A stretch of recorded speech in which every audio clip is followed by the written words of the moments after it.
भूतग्रामः स एवायं भूत्वा भूत्वा प्रलीयते रात्र्यागमे वसः पार्थ प्रभवत्यहरागमे।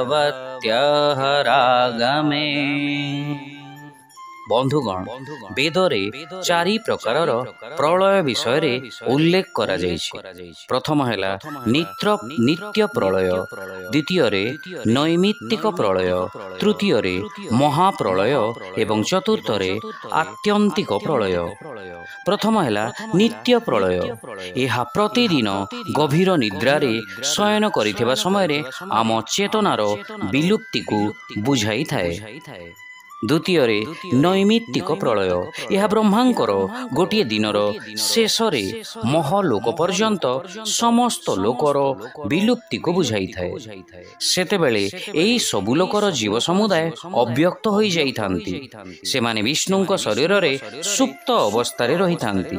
पुणी जेतेबेले ब्रह्मा एई सबु लोक निर्माण करिथांती, सेमानंकु पूर्व कर्म अनुसारे जन्म मिलिथाए। तृतीय हैला महाप्रलय।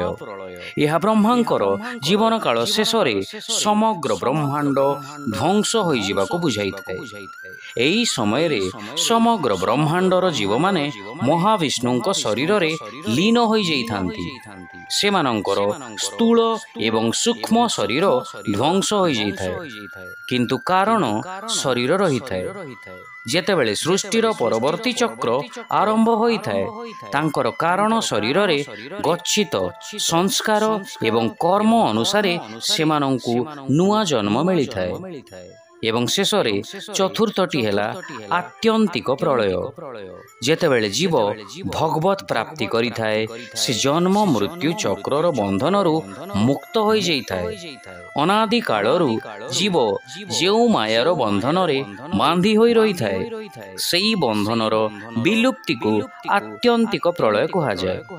शिक्षा, ब्रह्मांकर दिन आरंभ हेले असंख्य प्राणी जन्म ग्रहण करिथांती एवं रातिर आगमन रे परवर्ती दिन रे पुनर्बार प्रकटित हेबा पई सेमाने विलुप्त होई जाइथांती।